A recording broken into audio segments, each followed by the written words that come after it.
Wow. Where do we begin? You are so fascinating. You are so riveting, and yet you're canceled. Or are you? Well, cancelled is a loose form, isn't it? There's been an attempt to cancel me. There have been many attempts like this before, and somehow I remain resolutely uncancelled. But it certainly was a very explosive time in my career, and it led to me leaving a show that I love doing for reasons which I still find quite baffling, because in the end, I was required to apologize for disbelieving Meghan Markle, who I don't believe. And I believe, which is ironic, that you should be entitled not to believe somebody if you don't want to. Since you left the show, were you disappointed that not enough people reached out publicly or spoke up in support of you publicly? And did they do so privately, such as co-hosts?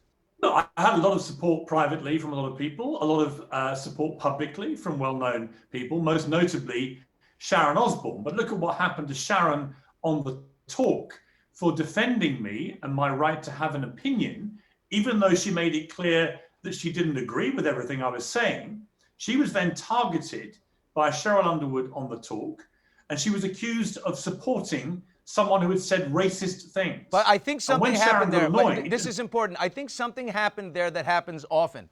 That, that the powers that be get a reason to do something that they've wanted to do for a while. Like with Sharon Osbourne, they feel that she was a loose cannon, allegedly, used the term wonton to describe a former Asian, partner, used the term ghetto with another one, and that there was just a history there that they wanted to clean house with her, and they had the opportunity with you. Same sort of thing happened with Megyn Kelly at NBC.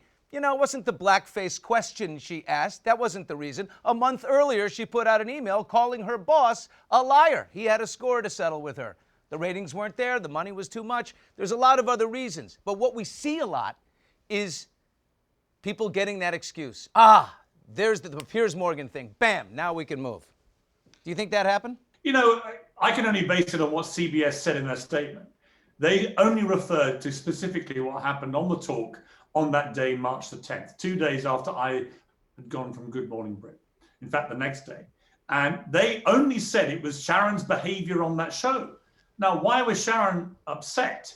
She was upset because Cheryl Underwood was calling me a racist, and she had no evidence to support this. It's not racist to disbelieve Meghan Markle. I don't give a damn about her skin color. I do care about the veracity of what she was saying, which were incredibly damaging, unsubstantiated things about the royal family, a family who is hugely important to people here in Britain. So I found that Sharon put her head over the parapet to support me, and she got gunned down by one of her co-workers in my view, a shameful way. Cheryl Underwood knows me. I've been on that show many times, and yet she deliberately took down Sharon on live television using the fake pretext that I was racist to do so. And I think that Cheryl Underwood should be the one leading the talk for falsely accusing me of racism, not Sharon Osbourne for defending me against that fake charge. Speaking of what started all of this, and that is Meghan Markle's claim about racism in the palace, and that someone in the royal family, was concerned about the skin color of her future child. Does she have an obligation, do you think, right now, to name that person, to disclose who that person was for context purposes? Because it's a large grenade to lob over the palace wall. Well, Meghan Markle made a number of large grenades that she lobbed over the palace wall. The ones about racism were twofold. One, that her son Archie had been prevented from being called a prince because of his skin color. That is completely untrue. I can tell American viewers that is a lie. He would have not been a prince, whatever the skin color of himself or his mother, because under 100-year-old statute in the royal family, unless you are the grandson of a reigning monarch, you are not a prince or princess. So Meghan Markle has either deliberately lied about that, or she's completely deluded and doesn't understand how the system works. So that was half of the racism allegation. The other half was that she said, while she was pregnant, there were several conversations between a member of the royal family and Prince Harry in which they spoke about the potential skin color of the baby. Now, she hasn't named who that person is. So everybody is in the frame, apart from the Queen and Prince Philip, who they magnanimously removed from the frame. But every other member of the royal family is. And I have several questions about this. One is, when Prince Harry was asked the same thing by Oprah Winfrey, his recollection of the timing was very different. He said it was one conversation right at the start of their relationship. So we're talking 2 years before. So when was this conversation?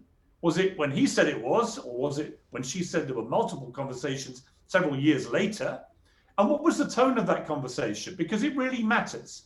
If the tone of the conversation was simply a curiosity, given that Meghan's parents, one is white, one is black, what color might the baby be? If it was said innocently and out of curiosity, that's not racism. Well, not only that, if it was said something that's really caught my mind is maybe someone was asking, well, I wonder if there will be any, because we could use a little color in the family, and maybe they'd be bummed out if there wasn't, because it would be, a sign of progression, modernization. It would be a plus, a feather in their cap. I cannot tell you, Billy, how euphoric the British people were about a biracial woman marrying an exclusively white family. I mean, I think you were here, weren't you, for the wedding? Or, certainly the team were. I covered it. I was euphoric about this. Crazy. And the idea of a young boy arriving, or a young girl who may be black, would be fantastic for the royal family and fantastic for Britain, a very multicultural country. So I would like to know who that royal was. I want to know, when was that conversation? I think that needs to be provided. That needs to be provided. Yeah, I think that needs to be provided because we need context. Well, exactly. What is the context? Was it said in a sneering, derogatory manner? Was there a problem about the skin color of this child in the eyes of this royal? If that was how it was done, then I want to know who that royal is, because I'm paying for them as a British taxpayer, and I don't want to be paying for a racist. But at the moment, everybody is smeared by this allegation. So there were 2 charges of racism. One has already fallen down, and the other one, massive inconsistencies in the 2 versions of events. I will say that Harry seemed very uncomfortable when that was brought up with him. He looked like a man who was saying goodbye to his family. He knew that, oh boy, now we have really pulled out of the harbor here. Does he have a responsibility to disclose that name? And will it be forgotten, or every time he sits down, will that be brought up until this is finally on the table? I think it was a despicable thing for Prince Harry to do and to allow his wife to do. I can't think of a more serious charge against the royal family, who, let's remind ourselves, the Queen is the head of the Commonwealth. Many Commonwealth countries have predominantly black populations. Already there's massive concern amongst those populations about whether the royal family is now racist and whether that leaves the Commonwealth. By which countries in the Commonwealth do you think are showing? I'm not seeing which ones. I just read a report yesterday saying that there are rising concerns amongst some of the Commonwealth countries about the implications of this racism allegation. That is why it's so serious, because the whole future of the monarchy and the future of the monarch as the head of the Commonwealth could come into question if this is genuinely believed that there is racism at the heart of this family. And I've known many members of the royal family for many years. I knew Princess Diana well. I've known Prince Charles and Camilla and William and all of them. I don't believe there's a racist bone in any of their bodies. And if Harry thinks there is, he should say who it was and tell us the context. Then we can go to the person who's accused of doing this and get their version of events. But like so many of the grenades bombed out in this Oprah wine-a-thon, most of them were done in a very vague way, designed to cause maximum damage and avoid proper scrutiny. Let me ask you, from a Media Watch perspective, who do you think is winning right now in the court of public opinion? Meghan and of course Harry, or the palace, or the Queen, who has been very calm and very measured throughout this whole thing? Who long-term is more popular? Oh, I mean, the Queen is immeasurably more popular. She's been on the throne for 68 years, nearly 7 decades. She's the longest-serving ruler of any kind in the world and is hugely respected around the entire planet. Meghan and Harry are now just a pair of celebrity hucksters at their $11 million California mansion, trading off their royal titles to sign massive deals with Netflix, Spotify, and so on, whilst also saying they hate the institution of the royals and the monarchy. So they hate it, but not enough to give up the royal titles, which are making them all this money. I think that's rank hypocrisy. But more than that, this interview aired on CBS, and CBS, I think, just failed every basic requirement of a news interview, which is what this was. 50 million people watched this interview, and they watched a series of outrageous smears against the Queen, the royal family, the monarchy, Britain, without them being properly challenged at all by Oprah, who I'm a big fan of, but I'm sorry, this was more like a cozy fireside chat with two neighbors and good friends. She was at their wedding. But where was the pushback on some of this stuff? Because it's been incredibly damaging. You ask about public opinion. In this country, Britain, overwhelming support for the Queen and the royal family, overwhelming negativity, record negativity numbers in recent polls for Meghan and Harry. What happens to Meghan America, and Harry? What happened? But look, there's a dedication to Harry's mother this summer, right? Diana.